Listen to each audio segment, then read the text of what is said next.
Hey, what's going on? It's Justin. Welcome to another edition of the Petty Talk Podcast. Today, we're not going to get so petty. We're going to be adults here a little bit, and it's just me and Kilo, and we're going to talk about life, how we manage our family with this hobby that we love. Yep. We're going to talk about some business stuff, some entrepreneurship stuff, some stuff that I have to deal with that, you know, some people don't really think about. Mm-hmm.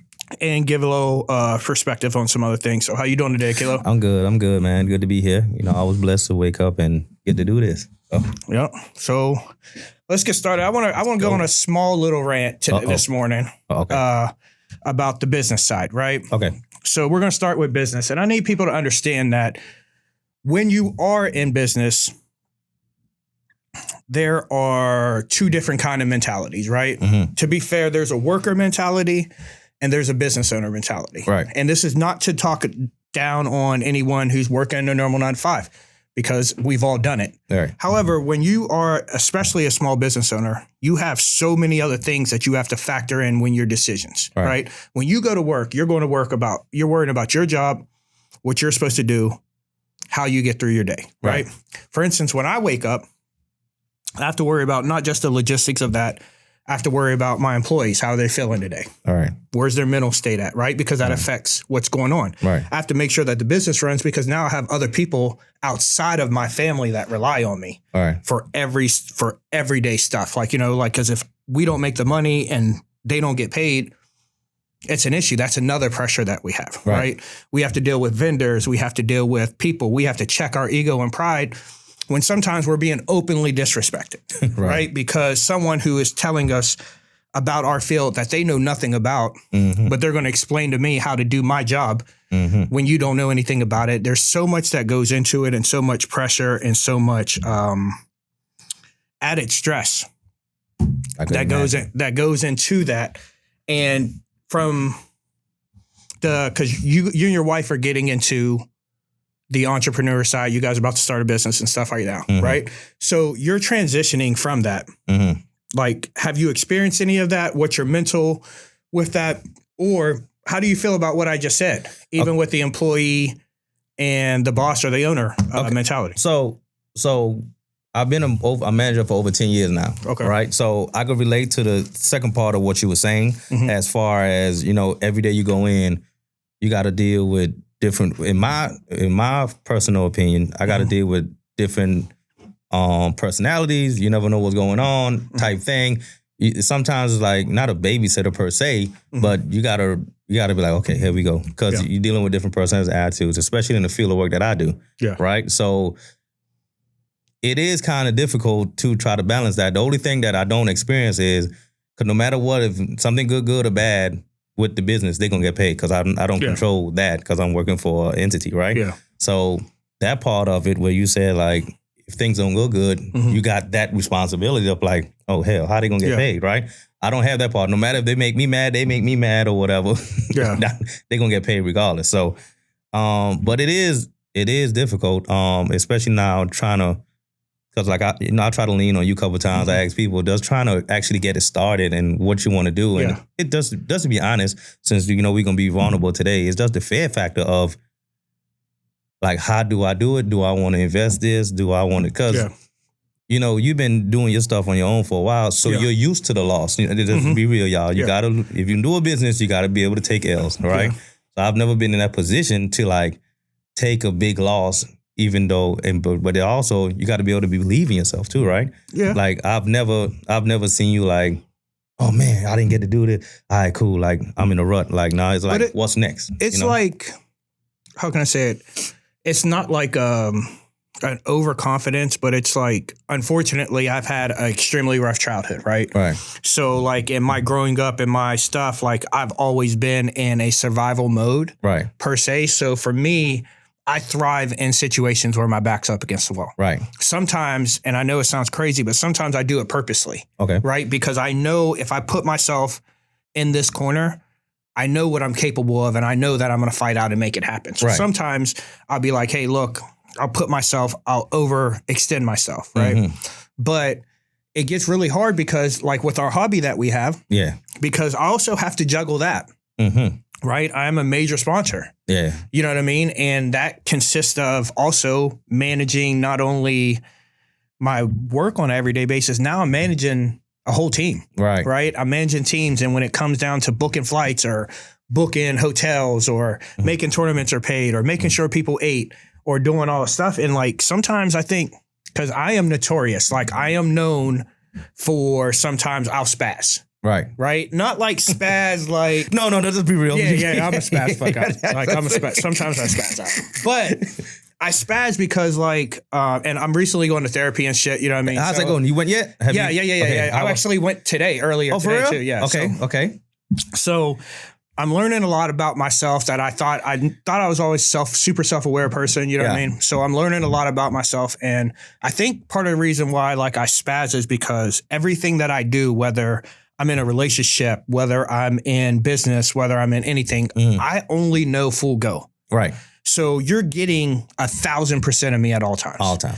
And if I feel like I'm not getting that, or if I feel like a sense of disrespect in any way, like I lose my shit. Right. Because I don't, for whatever reason, mentally, I can't grasp the fact that you can't give me what I'm giving you. Right. And I need to really learn how to be better with that. And fortunately, I have two of my employees, Joe and Ash, they're outstanding. Yes. Right. They are, I mean, I'm talking about, we have built something that is not just like boss employee relationship. Like if I'm going through shit, or like I can literally go to my group right now and be like, hey guys, I need you guys to take care of everything today because mentally I need a day.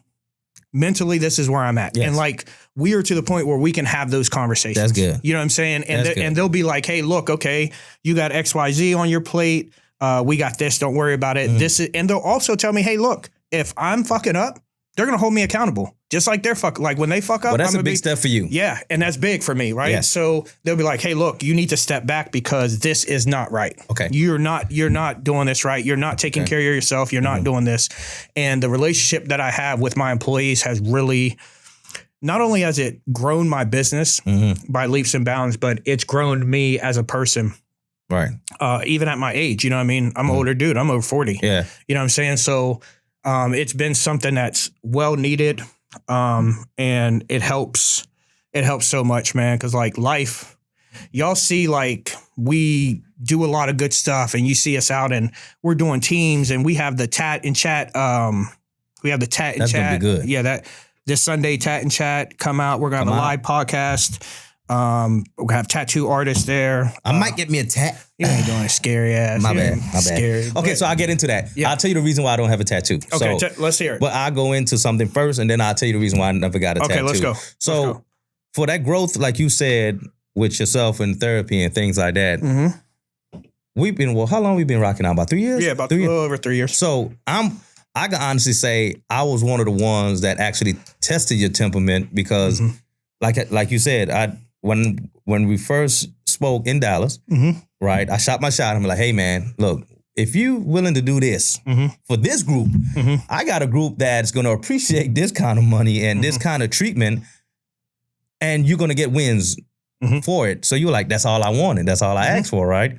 But then in that moment, I didn't know that you were so hands-on with it because you're like, a sponsor, all right, cool. He doesn't be in the back. But I gotta be hands-on it. No. But I'm saying, that's what I'm saying. This is a first impression, right? Yeah. So I think in Vegas and couple things, like I know I could honestly say now that I was one of the ones that like tested that temperament because it's like, hey, what you thinking? What you doing? So it's like me and you had to go through that to the point now, like any team that I'm on with you and it started, we literally started the group chat by saying, hey, Justin and Kilo would have arguments. Y'all just stay the fuck out of it. Yeah. Because we'll go at it but instantly in the chat. Right. No.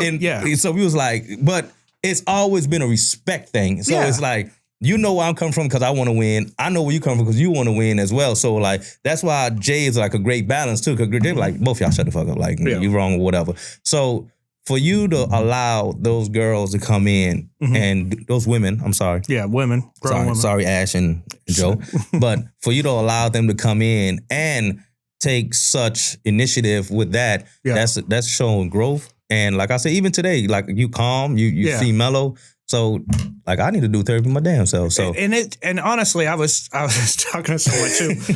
I think I might, like, you know what I mean? Like I might get rid of my therapist and get another one. I still need therapy, but it's I don't know if it's a good thing or a bad thing because like to me in a lot of ways she's extremely negative, right? Because like if I'm explaining something and I'm telling you something, you can't pass judgment in therapy. Yeah, you can't kick me while I'm down. Like, you know what I mean? Like, and like, I'm a pretty, like, book smart. I'm extremely smart dude, right? So when you're talking to me, don't talk to me like I don't fucking know nothing. Right. Like, you know what I mean? Don't talk to me like I'm stupid. Right. I'm fucking human. I have emotions. Right. I love people. I care about people. Right. This is the shit that comes with it. Don't talk down on me. You know what I mean? Yeah, we're not doing that. But then I did find someone, they said, hey, look, even though you go to therapy, you still have to find a therapist that you mesh with.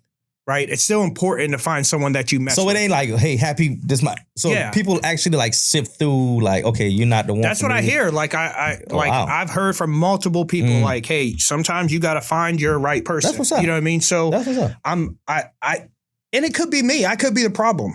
You know what I mean? I could be the problem. I could just be oversensitive to what she's saying. Yeah.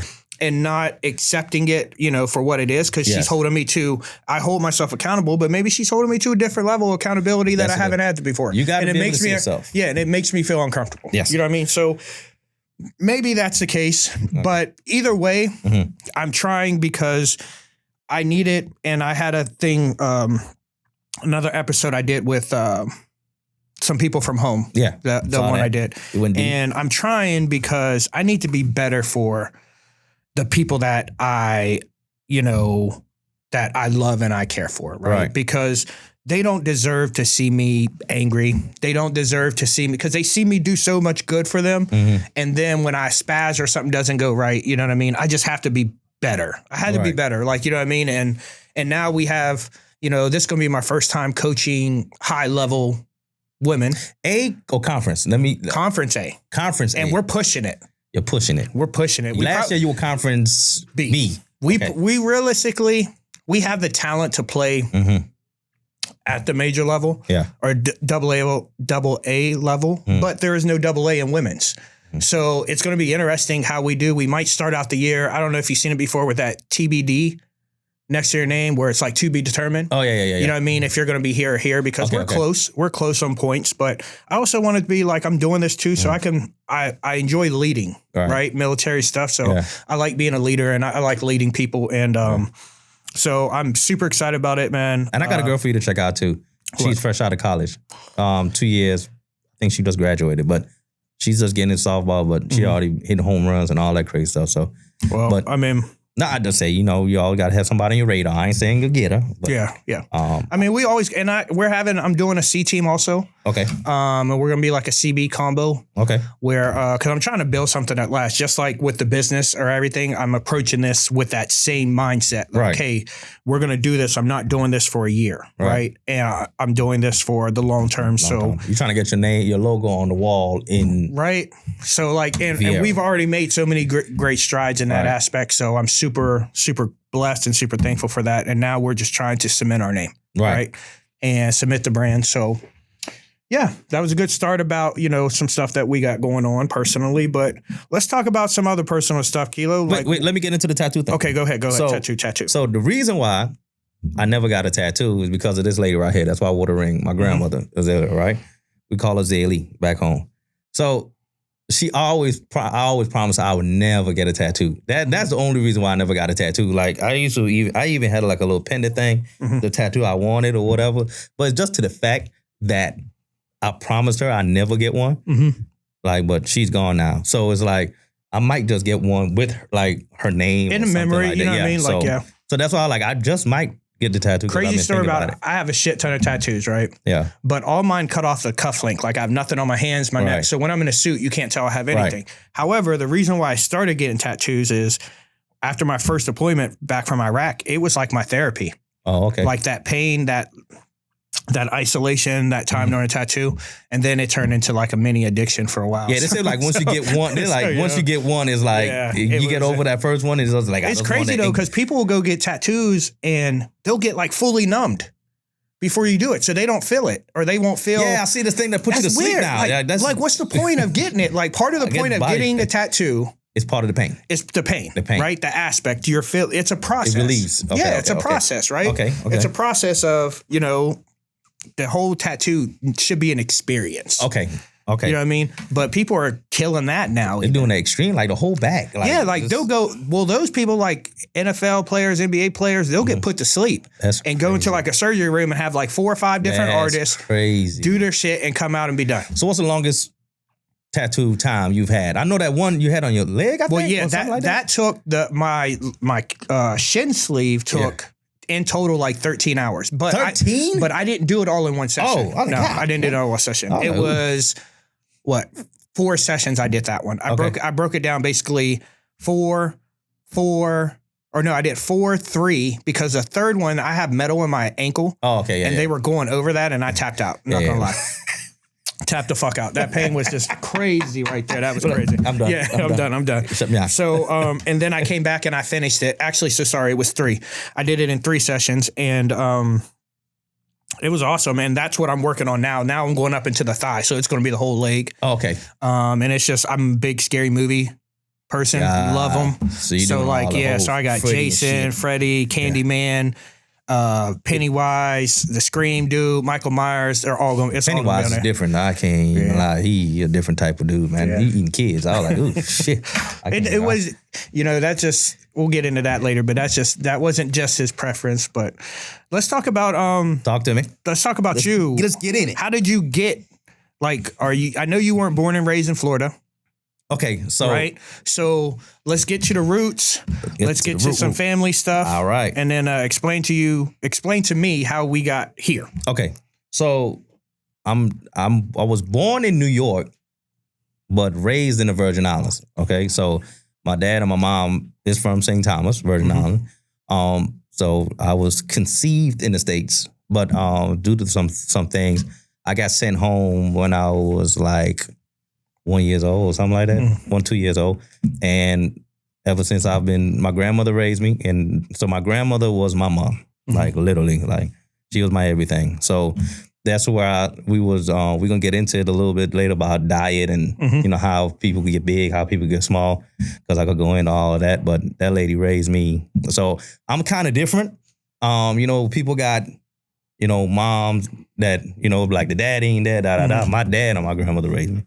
Okay. So I got a different perspective, and that's why I got so much respect for women in general, because my grandmother showed me, dude, I was doing toenails, rubbing knots. If you old school, you had to get that knot. So I was doing massages and all that stuff, doing nails, toes, from I was under 5, 6, 7. It was just something natural that my grandmother always had, every Friday, she had, she hosted fried chicken and rum and coke. So I was a bartender, I was a waitress, everything like that. I think that's why I didn't drink. I never used, I'm still not a big drinker, because only if we're out or something like that, I'll take a couple shots. But because every time I mix it, I used to put it on. It's tastes funny as hell. But that's how that got started. Baseball, my dad, that's how I got the name Kilo. His name is Kilo. I was wondering about that, because you know my past. So that name is triggering. Okay, so it is triggering. So yeah, I mean, so that people ask me, I just got it from my dad just to keep it low key. But like I said, I was with my pops in New York, and I used to be on top of his right here like this while he doing his thing. I ain't got to get into it, but you know what I'm talking about. So, that name just stuck. His name Kilo, my name Kilo, and just stuck like that. And everybody from back home. Now, this how I know if you know me or if we just associates, because somebody call me Kilo, we're really cool. Because when you call me Leroy, that's when I'm like, okay. Sometimes when you get on my nerves, I'll call you Leroy. So that's what I will do that. It works twice. Yeah. So if you call me Leroy, I'm like, what you got? You got a problem? What it is? So it goes hand in hand of what the name come from. But my family, my grandfather, who's the first? If you don't know, I'm the third. So my grandfather, he was a great player. He went into the minor leagues and things like that. And then my dad, by following suit, that's why I went number 11. My granddaddy, my dad, and I carried the torch of number 11. So, yeah, man, my pops is who got me. I'm talking about island training, I was outside in the yard throwing. If I had to learn how to scoop, if I didn't do it right, all that crazy stuff, man. So he wasn't playing. And the thing is about him, I'll give him a shout out. Blackboard, I see you. he would never let me get satisfied. Like, he was old school pops. He's still like that shit now. I could call him now and say, hey, man, boy, I done got with a new sponsorship. I got a new team. That I said, oh, okay. Like, it's always keep you grounded, right? So no matter if I do good 4 for 4 or whatever, like, that's it. Like, you hit the ball right field, so you think you can hit. Mm-hmm. So it's like, at first it was like, what the fuck? Like, what's going on? But as I got older, especially in college and stuff, I'm like, oh. So, like, that's why, you know, I'm always never satisfied, right? Because it's like, you want to do good, but even if you do good, don't rest on that shit. Don't just say, hi, I did that. So that's what I did. That's why you never hear me say, if you know that every time, you never hear me like, well, last game I went 3 for 3. So even if I'm 0 for 3 right now, you should, because it's like, no, well, I'm in the present right now. Like, that shit in the past. And that's why I also don't respect people that brag about hitting 700 and 800, because those 3 to 4 outs that you made, right? When were they? Right? Some people fucking make those outs bases loaded in the last inning, or it's always in a crucial spot. Like, yeah, you hit good, but did you get a hit when we needed it? Yep.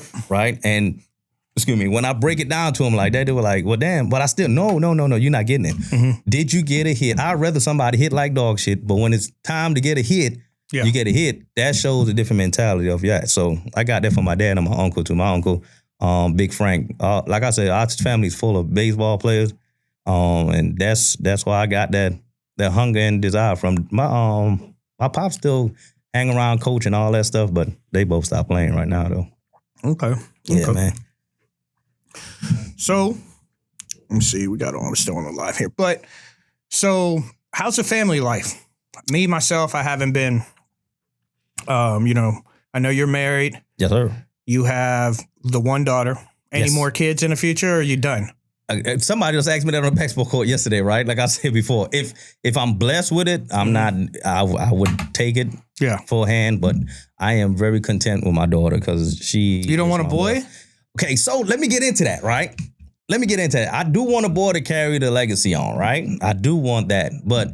At first, I didn't even want a girl. I wanted a boy. Like, I was so bad when they showed. I mean, that's natural. We all want a boy. I'm like, the doctor was like, "Hey, you see that?" I said, "That's a girl." I said, "No, check again." So we went again. She's like, "Sir, you see that slit? That means that's a girl." No, that might be a boss. Like, no, like you're getting a girl. I say, golly, but man, my daughter is the world, man. Like they always say, the daughter will make sure and to take care of you when you old and gray, and the boy gonna make sure you take care of the mama. But I do want a boy, but. Having a girl does change your whole perspective on life and how you to be honest, how you treat your wife and your significant other as well, because she's to the age now where it's like she pays attention to everything. Yeah. Like, as simple as that. So that's why, like, for the fellas out there too, like, watch what you say around your kids, man. Yeah. Because that's a big thing. Even if they're not your kids, though, too. Yeah. That's the thing, though, too. Yeah. Even when you're in situations where, and nowadays everybody gets in those situations. It's like everybody has, kids that aren't theirs and everything like that. And it's very important when you come into something new. Right. That you don't know what those people have been through, so you have to do your best. How is that? Like, have you been in a situation like you came? So how is that kind of? Because I've obviously never been in that situation, but how is it to come in with someone with kids that are a little, not older, like grown, but I'm sure you had grown kids too, but like where they actually like get involved? Because the thing is that I see, and I'm not throwing stones at anybody, but it's just reality, right? And that's why I say, like, when I used to be like really heavy on the petty posts, is like, stop putting y'all shit on Facebook every 3 months, right? If you and your husband going through something, right? How is it that you're so comfortable? Y'all got kids involved that you posting another man holding your kids, You trying to spite him or whatever, but then you turn around 3 months later and you back with your husband. Like, that is wild to me. And it's hard because, like, I can't speak for everybody. I can only speak for me. Yeah. And if I go into something and there's kids involved, I'm going in with the same intention that I go in with the mother. Right. Right. So if something doesn't work out or if something, it's hard because now you have other lives entangled too. Right. Right. Because me having the childhood that I did, like, I take, like, it's important to me. Right. It's very important to me how those kids perceive me. And I feel like it's important to if you even have the relationship. Because if you can't get accepted and treat the kids properly, how are you going to treat the mom properly? Right. Like you have to accept everything when you come into it. And I think a lot of these, especially in our community, you know, a lot of dudes and females, they're coming in just to fuck. That's what it is. Especially in this generation. Right? We're just going to call a spade a spade. Spade a spade. That's what it is. And they don't factor in those other things. They don't factor in how it looks when mom has had 4 different dudes coming through. Like, they don't factor in how, you know, Dad, you can't keep the same chick. Like, why do I fucking have 7 moms? Like, you know what I mean? Like, I don't, you know what I'm saying? Like this is, you know, and it's the crazy thing that, like, you know, sometimes it's better and that's a lot of reason why I stay away from a lot of softball. Right. You know this, like I'm against it so much because, you know, it's such a messy place. Yeah. And then when things go south, you have everyone in your business. Right. Because you're posting on social media. And then I used to get shit all the time. I was in a kind of like a situationship, right? Because I had commitment issues, and plus I wasn't really happy in my situation, but I had a little off and on situation for like 3 years at one point. Okay. And I never post shit on social media. Right. And she would always be like, oh, you're ashamed of me. You don't want this. You're doing this because you're out fucking with females. I said, no. I said, no, because it's a curse. Right. Like, I feel like, honestly, the like DMs it's a fucking, like, oh, you were her. And what you don't understand is, even at that rate, when you do that, a lot of times it's almost a green light. Because now those people that were in situationships that want something on the side or wanted you on the side, and they got their thing and they know you got their thing, hey, now maybe we can make something work because, hey, I know I don't got to commit to you. Right. You don't got to commit to me. You think the DMs is going to stop because I post you? 100% not. No. 100% not. No. So until I know that, hey, look, this is going to be my wife. Right. Like, I am engaged. I am being married. It's not, I'll put that I'm in a relationship, but I don't need the validation for my relationship on social media. That's the thing. I don't need it. Yeah. And like the people that do need it, I feel like 9 out of 10 times the people that do need it is because they're doing shit too. Because you know that kind of, what's that called? Deflect. Like they're deflecting on you. Yeah. Right? Because you know the action, you know the motion you getting on social media. Right. So I want to make sure you're not getting that motion on social media. That makes sense. So I need to be on here. That makes sense. So, you know, it's not, what's they say? Something, it was a saying, there's a saying about keeping stuff private.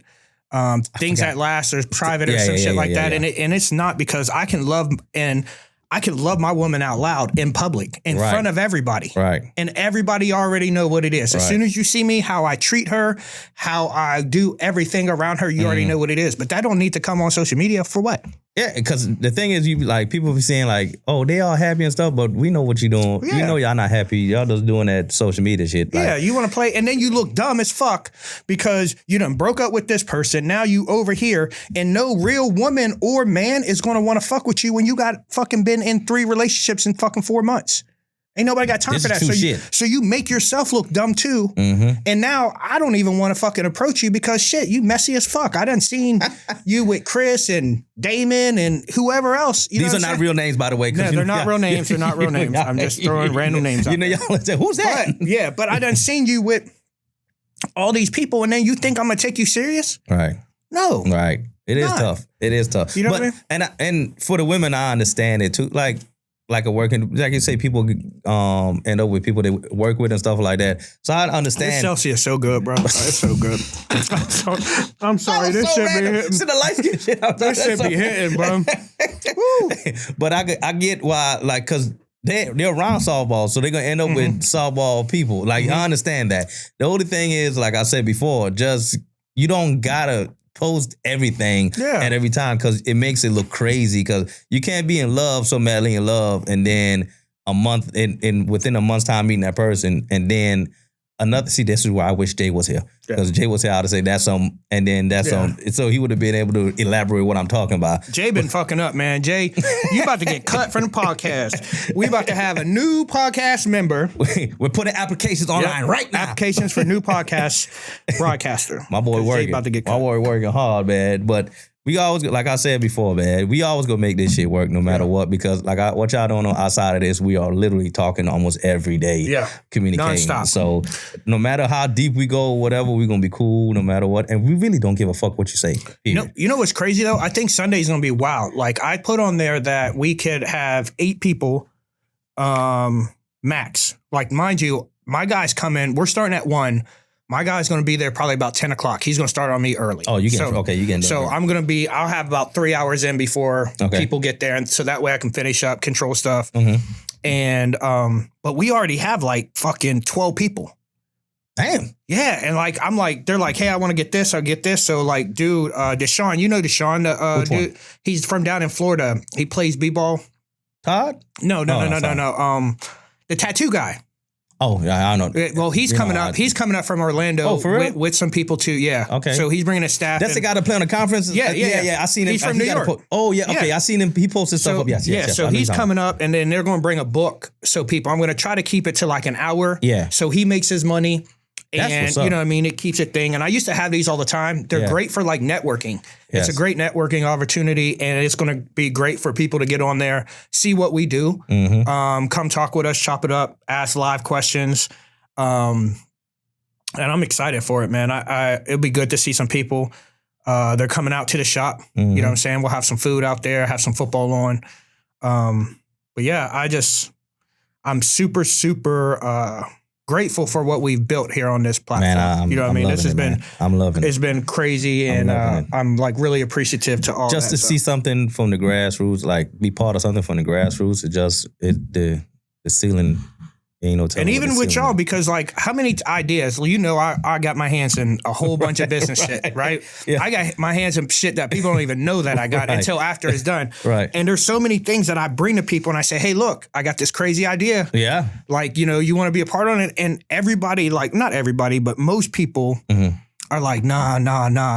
And then when the shit blow up, but shit, they're like, damn, I should have, you know what I mean? And they come back, man, y'all better start learning, man. When I touch something, when I actually touch something and I go in on it, man, and they don't miss too many times. I'm trying to tell you. All right, so let's switch a little gear, because what people don't know is you play softball, right? I do play softball. So we get into how you get started in softball, and then of course we flip the table and I get into it as well. But people really don't know, like some people, because you all not. But you all fairly new to Florida, so people but you like, what got you started in softball? Tell them about the whole, you know, he got the batting gloves and towel in the back, like he go big. So I played college ball. Okay. I'm having a baby. I found out I have a baby. Okay. I'm adopted, so like I don't have a lot of family and stuff at the time. So I decided to join up military so I could get a check and make sure my child was, you know, brought into the world properly. So I joined the military. And I get to the military and I'm just looking for stuff to do. Like, you know what I mean? I'm trying to find something. And I started playing intramural. In the military, they have intramural, they have B, and then they have A. Okay. Right? So I started playing intramural. And I'm talking about intramural, like, bro, we wearing BDU fatigue pants as our ball pants and brown t-shirts. I have those pants hot? Like hot as hell. I always want to ask that. Like, are the boots and the pants hot as because y'all wear that shit no matter when, no matter what. But now they're not as bad. When I was back in the day, because I'm old, man, it was hot. Yeah. So we was playing ball in those. And I was playing on Fort Meade NSA because I'm an intel guy. So I was actually stationed on NSA. Okay. And so I started playing there, and then I just got super competitive, and I've always been a decent athlete. So I started, and then I jumped straight from intramural and went to playing A ball for the post team, right? Out of nowhere, like I got a call, hey, we short some guys, and can you come up and play? And I came up and I played real well. Okay. So I started playing there, and then I kept playing military, but then I was bouncing around because of deployments, stuff like that. So when you're in the military, it's hard to really find a good open team or a non-military team to play with. So I get to Hawaii, I'm playing on a military team, and then they have a team called the All Armed Forces where I think that's what Anson them. Yeah. But there we were playing, which was equivalent of C, which is crazy because mind you, like I went from playing rec ball to this. Shit. So I get there and they're like, hey, look, we have this armed forces team. We take all the branches and we go play open. We go play open tournaments and C tournaments. Right. So, and in Hawaii, a lot of people don't know this. They don't play U-Trip. They play ASA. So I start playing all that on that all armed forces team. So I played that for a few years. Then I leave Hawaii. I go to Colorado, and that's when I got first introduced to a different way. Hawaii to Colorado? Yeah, bro. Yeah.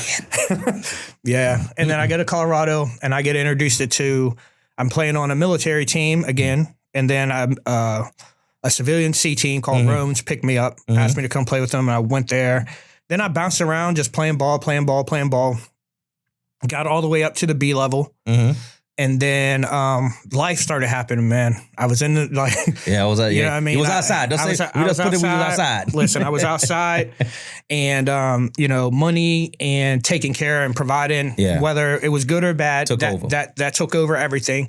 And then I had some injuries that I just never really took care of. And they started lingering. So I started playing less and less and less. And then I hadn't played for like a year or two. And then December 23, we go to Vegas.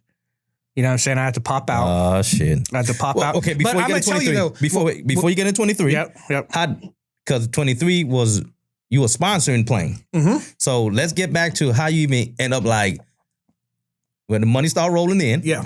How you get into like even sponsoring, like, oh shit, like, you know what? I like this shit. Let me hang around. It wasn't like, honestly. Or was it something you just like? If we're going to be real, right now. Let's be real. Like I said, extremely rough childhood. Yeah. I dealt with different kind of issues, whether it be socially awkward. I'm naturally an introvert. So a lot of people don't know that. Like I don't leave my house. You don't leave the fucking room. I don't.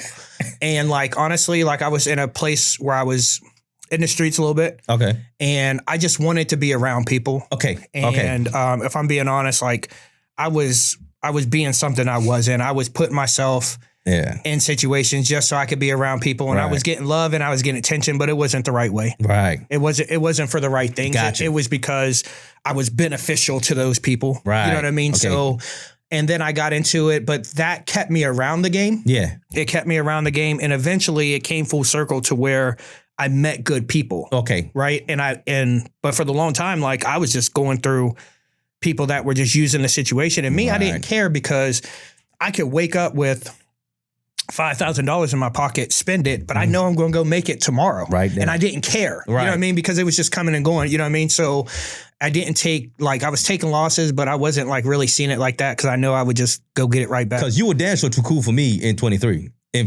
Dallas. I'm just saying in Dallas, you was too cool for all the shit that was going on. No, I'm just saying I was just laying down, like chilling. That's what I'm saying. Yeah. For all the shit that was going on, that's all I was saying. Like, how the fuck all this shit going on, you were like, all right, I'm gonna still help him out. Like yo, like you're not even mad. You're like, man, the thing is that like at the end of the day, in the softball community, if you do one thing wrong, they're gonna drag you. Yes. Right? So the biggest thing, and I ran into a situation like this last year where I was ready to walk away from a situation last year. Right. But I didn't do it because I didn't want them to be like, he left me high and dry. Right. Like he didn't take care of this, or he said he was going to do something and he didn't do it.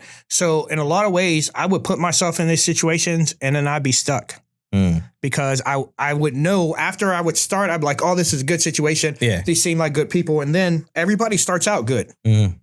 Then you see people's true colors. Right. And then after I would see people's true colors, I'd be so invested with my word that I couldn't just get out of it. Right. And I would be stuck. You know what I mean? So, luckily I started with you and Jay, and I started meeting different people. Yeah. And it started changing my circle. Right. And if you notice, I started just slowly getting rid of people, getting out of situations. And then all of a sudden we land up here. Right. And I do play, and I'm probably I had total ankle reconstruction in April, the end of April, beginning of May. And I'm walking and doing stuff. My shit hurts every day. You know what I mean? And I had some swings at league. I'm going to do some swings at Turkey just to show that I could just still hit, which I already did at league. If you was at any of the league games, you already know what time it is. You know what time it is, real deal. But I'm going to come out to Turkey just so those people, and you want to know something that really did it? What's up? I was content just being a sponsor and shutting the fuck up and sponsoring teams and coaching teams. You want to know who did it? Who? There's a guy on the internet who did it. His name is Evan Hardy. So we're sitting there talking shit about sandbagging. No, this is true story. This is when I made my mind up that I was going to come prove a point. Yeah. Right. And I'm still going to prove this point. So we're sitting there talking shit back and forth about a team because my team, we played D 1 year and we get bumped. Right. And we can't play nowhere and all this shit, right? Mind you, he had a team that Georgia Select that had been playing for years at D. They would just shit the bed at Worlds and come back every year, right? Yeah. So he said something, and I mentioned something about his team, and he said something to the effect, and I'll never forget this. He said, "That's why you sponsor and I play." Oh, shit. Right? So I was like, wait a minute. I was like, these motherfuckers really think. They really think that I don't play this game. Like, I just have all this softball knowledge.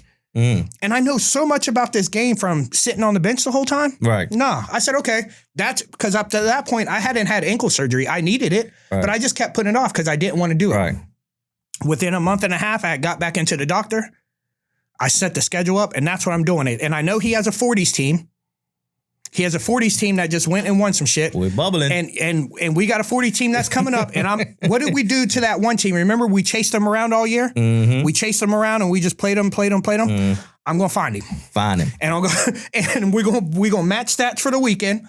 And it's going to go down. And then after I do that and I prove my point, I may go back into the wayside again.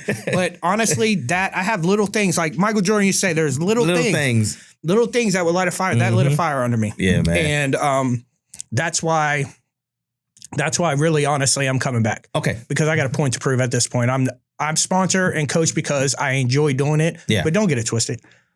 I can still go. Still do that thing. And I play all middle infield too. Yeah. You just hit and catch. Oh, Lord. You feel me? Oh, Lord. Hey, you did surprise me, Vegas, though, because I was like, man, this motherfucker here, he was in full uniform, full gear before we even got to the But you got to understand, I'm old school. That's I was like, old school, we have but I never saw it. I'm like, why the fuck? Yeah. You ready, huh? He said, yeah. So when I think you went like 3 for 4 the first game or some shit like that. Or did you make it out the first game? Yeah, I did. Okay, so I was like, oh, he really? My second at bat, I popped up to second. Yeah, I was like, oh, shit, he really? Okay, all right, cool. And then, me and Jay got a whole different respect for like, okay, so he can play. All right, cool. Because anybody could hit a home run, but how you were specifically putting the ball where he was at, I said, okay, he know what he's doing. Yeah. So my story is a little different from yours, of course. I went to Florida Memorial in Miami. So I came up in 02. Yes, people, we all 80s babies, so we all over 40, right? I ended up going to Tallahassee because I was finished with school and the wife was going to FAMU. So just sitting around, baseball was obviously over. Not over per se, but doesn't mean on an everyday basis it was over, right? So I just randomly Googled like softball leagues type shit thing. And I seen like, I forgot the name of the park in Tallahassee. So I went down there, I wore my college baseball shirt just to walk around. Like I was that dude, that was walking around randomly like just hope somebody could say like, oh, he played baseball. Yeah. I saw the first black dude I saw this is a guy that actually got me started in slow pitch softball. His name is Chuck. And Chuck is one of the best pitchers out of Tallahassee. Or he was around, period. I don't think you ever met him, but he's a really great pitcher. And I was like, hey man, can I play or whatever? He was like, you know how it is when somebody, I'll put you on a little younger team or whatever. And then I got my start with Change the Game. Right? People don't know, but it's a pretty good softball team out of Tallahassee. So I had my tryout time. This is when people used to practice and shit like that. So there's like, hey man, on Sunday, let's come out there. We do a little whatever, practice or whatever. I was like, okay, cool. I drove by. It's like a shitload of people. I don't know if anybody know, but it has a legacy softball team named Enough Said. They won a shitload of rings. Sabrine, that's Ira's sister. She is phenomenal. So we out there. So they're like, go to second base. All right, cool. Hit me ground ball. Go to shortstop. So they came to me after like, hey man, I think you might make the team. I'm like, the fuck? This was a try? Because I come from modified fast pitch from back home. So slow pitch, up to this day, I've never took it that serious like that because literally my heart is modified slow pitch. When my dad and everybody back home see me wear shorts on the field, they mad, what the fuck are you doing? You supposed to be in full uniform, right? So that's how I got started in slow pitch softball. Is with Change the Game, and I fell in love with it because it gave you that same. I know some people from baseball could relate to it. It gave you that same competitive reaction and things like that. Well, you have to play on a good level, of course. So I fell in love with it from there, man. It was dope. It was dope. Been going ever since. I love the softball game. Like, be honest with you, like when you're fully in it. Yeah. But right now, like it's hard for me to get fully in it. Like I'm ready to settle down. I'm ready to either. I know it might sound crazy, but I'm either ready to have another kid. All right. Because now I'm at a point in my life where I feel like I can enjoy it. Right. Right. Like now I'm doing decent, making a little bit of money, a couple dollars, you know what I'm saying, that I could sit back and I can, You want to tell the people about the dumb shit you tried to do yesterday? No, we're not going to talk about that. We're not going to talk we're not going to talk about that. This man is wild. But yeah, sometimes some money makes you make some bad decisions. I'll say that. Like when I think about it, I was like, what the fuck? Like, I'm looking at what if you could have saw me, like, look, I got a ruler. I had a fucking tape measure, dude, and man. I was measuring to see if it would, bro. It was man, bad. This man is wild, man. I was like, what the fuck? Hey, I know I would have fucked up. I would beat you. Oh yeah, I was like, man, I'm sweating. Like I was sweating for you. I'm like, yo, I know you lying. I know you didn't even try that. Bro, like I'm thinking about all the scary movie shit, like coming for something, like jumping out the woods, all that. It was so like, bad. Nah, I called Jay. Like Jay was mid work on his truck. I'm like, bro, you gotta get here. Like, I need you. I need you now. This shit crazy. Because I know I would have fucked that up, man. But yeah, I think I want that, and I've been in some situations to where now, like, I feel like, and I'm not saying I was a bad dude, right? I'm not gonna say like I was a bad dude to like anybody, but I wasn't a good man to other females that I've been to. And I feel like now where I am now, I feel like I can do the right thing. Right. Like I feel like I'm mature enough, I'm self-aware enough to be a good man from top to bottom and to, do the whole family thing. I think it's about that time. So like, I don't know how many more years of coaching or playing I have.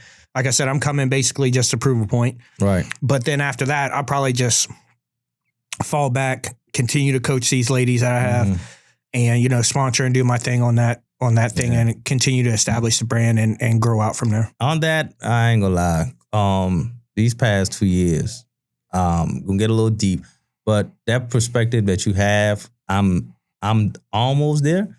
Like I'm more leaning to that with this Achilles injury. Well, first with the passing of my grandmother. Like y'all, depression is real. It comes in different forms, right? Like when I lost her, it's like I never knew. I always like eat. But when that happened, oh my God. Yeah. It's like I didn't care for nothing. Like I still have my little moments where it's like, fuck it, I ain't worried about nothing. Yeah. And like it's always good to have somebody to talk to. Even some like myself, I still do have the island mentality, like I don't need a therapist type thing. But I do have people around me that I can vent to, like a Jay, or especially on car ride. Like those car rides help. That's probably started some of that petty shit. I got Shard, I got T Holland, like I got certain people. I got my mentor who's in Carl. That's who really got me into like learning how to hit and shit like that. But me and his thing evolved from us being a coach to like family now. Like he's my daughter's goddaddy. Like so it's like take care of yourself, man. Because with these two things, with her passing and this injury right here, is like I miss it. I like being around it, but it's like I don't have to. Those weekends being at home for all these months, it gives you perspective like, damn, this what I even said it like a couple times. You ever been chilling and you be like, oh shit, this how it is to be home? Like, because honestly, whoever we're with is a different, you got to have a different mind, be in a different mind space for somebody leaving almost every weekend. Well, yeah, like, and that's why sometimes, even though like, I don't want to like be with a person that's like so heavy in softball. Right. But sometimes I feel like even though like I need to adjust my theory on that. Right. Because you got to have a balance. Because you do be wrong. And I got to have somebody that understands it. Right. Right. I'm glad you said it. And no one's going to understand that life, that mentality. Right.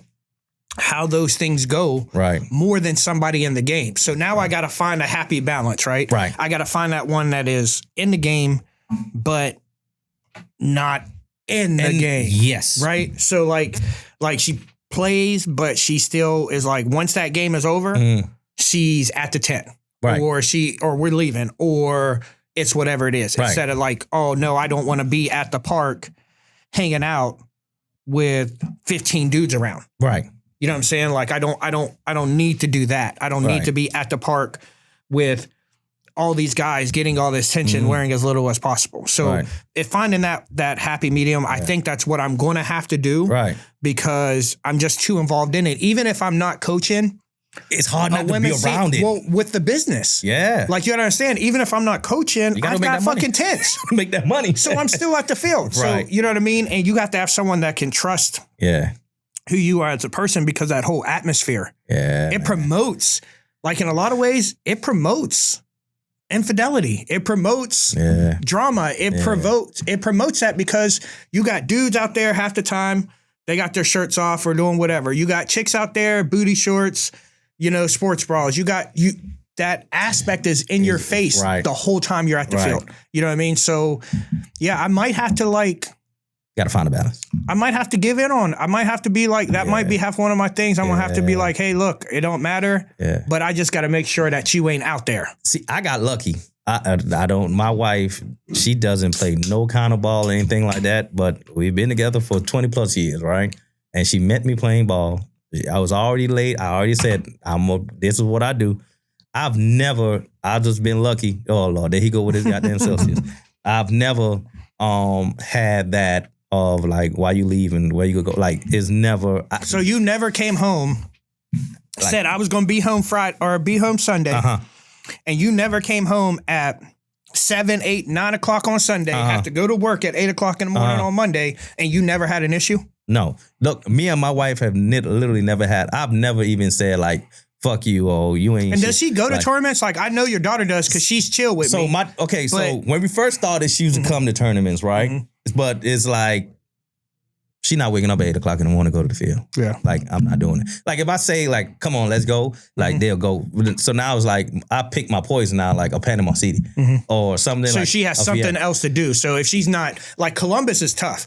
BSC Columbus is tough, because what are you going to do? Right. If you're not at the field, what are you going to do? Right. So it's like, it was to the point, like, it's to the point where when she'd come and then she'd be like, okay, you leaving me in the room because I'm not waking up early. Yeah. But then it got to the point too, because I know almost everybody. Yeah. It's like, if we're walking, and this is now, I'll take full blame. Like I said, when we're walking or whatever, I see you like, hey, Justin, what's up? And like they back there. So it's like, oh, I got to go back. And so it's like, man, I ain't got time for that shit. Like, so she'll come. And that's why, if you notice, like I minimize the 2-day tournaments I go to now. Like at first I used to go to everything that was a 3-day weekend, 2-day weekend, So now for the past like 5 years, I did have because like I said, the older you get, like it's like, yo, like, okay, come on now. Like, and it's getting hard now, because if you look at like the BSC, for example. Yeah. Right? I remember when the BSC, it was like maybe one tournament a month. And you can space it out. Now you it's play like bro, BSC is its own entity. Like it's its own, like you build a team, and if you really want to focus on the BSC, you got to focus on the BSC. Right. You got to play a BSC schedule. Right. Literally. You know what I mean? So, and they have enough events where you can do that. So now you factor that in. Let's just say you play BSC once or twice a month. So I get into then you get open. I played that 1 year. I played BSC. I played U-Trip, I played WSL, and I was still traveling whenever Hype travel or somebody else travel. Like 1 year, I literally, almost every weekend, I was playing. I got like, oh shit, I can't do this. Like, literally, I can't do this. Like, so it's... And that's how I was about... Last week was my first... I went like 9 weeks. Straight. No, well, I went 8 out of 9 weeks. Grinding, though. But you were making money, though. I was making money, but still, I was still exhausted. It's exhausted, but... You know what I mean? Like, exhausted. Think like, about doing that and not getting paid. But, like, I would leave Thursday. Yeah. Come home Monday. So, literally, I'm home Monday, Tuesday, Wednesday, Thursday, afternoon, evening. Because one time, I went to Panama City 3 straight weekends. Back to back to back. Jesus. They're back. And then it was either, do I get a house for the whole week and save the 4.5-hour drive? But we can't, because we have the online shop. And that might be coming up for you in January. You said for Challenge Cup season. And Vieira, but Vieira is only 2 hours. Oh, so you're just saying the long drive. Yeah, it is a lot still, though. Yeah, to go to Panama City 3 weeks in a row? Tough. That's tough.